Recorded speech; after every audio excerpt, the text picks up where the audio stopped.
فضول خانم. فضول که نعل کنجکاو بوده بنده خدا دیگه، ببینه دوستش چه بلایی سرش اومده دیشب. Emma commença donc ce récit et Nathalie l'écouta sans rien dire, ni même sourire. Pourtant, Emma guettait la moindre de ses réactions. Quand elle eut terminé son récit, Nathalie lui sourit enfin et lui dit tout simplement « Je vais te donner mon diagnostic. Tu es tout simplement amoureuse de ce jeune homme. Je te rassure, ça se soigne. Ce n'est pas drôle. Je me trouve complètement ridicule. » باز من حواسم رفت سمت خرگوشم. Je n'ai même pas échangé un mot avec lui. Je n'ai même pas échangé un mot avec lui. Je ne sais pas comment il s'appelle, ni où il vit, ni ce qu'il fait dans la vie. Tu n'as pas besoin de connaître toute sa vie pour tomber amoureuse de quelqu'un. C'est ce qu'on appelle un coup de foudre. Cela arrive à des milliards de personnes. Certaines histoires d'amour commencent de cette façon, lui dit Nathalie comme si c'était une évidence. Jamais cela ne m'était arrivé, dit Emma en y réfléchissant. Alors, cela veut peut-être dire que c'est l'homme de ta vie. Il ne faut pas que tu le laisses partir. Mais pour ça, il faudrait que je le retrouve, dit Emma, désespérée. Je reconnais que retrouver un musicien qui joue dans le métro sans connaître son nom ne va pas être une tâche facile. Mais il existe peut-être des solutions. Tu connais les journaux distribués gratuitement à la sortie des stations de métro? Oui, bien sûr. Je les lis de temps en temps, dit Emma qui ne voyait pas où Nathalie voulait en venir. Il y a une rubrique annonce dans laquelle, bien sûr, tu peux passer un avis de recherche pour ton musicien que tu as rencontré.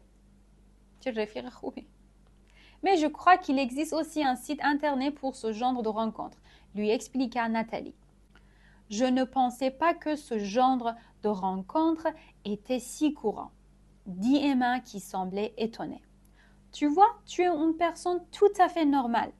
Les transports en commun sont devenus un lieu de rencontre, lui expliqua Nathalie. Je te remercie pour ton aide. Je n'ai plus qu'à me renseigner, mais je ne sais pas si j'ai vraiment envie de le rencontrer. C'est toi qui décides, mais si tu n'essayes pas, tu ne sauras jamais si vous étiez faits l'un pour l'autre.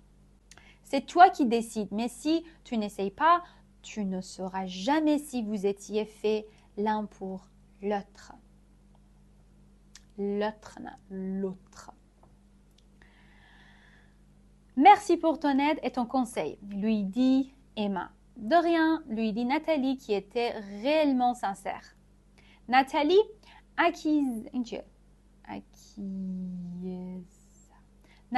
acquiesça et lui sourit. Elles changèrent de sujet de conversation. Peu avant la fin de leur pause, Emma décida de jeter un rapide coup d'œil sur Internet. Effectivement, elle trouva le site dont lui avait parlé Nathalie. Emma lut plusieurs messages de voyageurs qui passaient des annonces pour retrouver les personnes qu'ils avaient rencontrées, croisées dans les transports en commun. Certains paraissaient pleins d'espoir, mais d'autres semblaient désespérés. Ces messages sont des bouteilles jetées à la mer, pensait Emma. Elle quitta Internet pour se remettre au travail. Emma essayait de mettre de côté ses pensées pour son musicien pour mieux se concentrer. Et la jeune femme réussit tant bien que mal jusqu'à 18 heures, l'heure de son départ. Ce qui la rendait plus joyeuse, c'est qu'elle était en week-end et qu'elle aurait tout le loisir de penser à son musicien. Maintenant, Emma avait admis ses sentiments et elle voulait tout faire pour pouvoir les exprimer. Maintenant, Emma avait admis ses sentiments et elle voulait tout faire pour pouvoir les exprimer librement.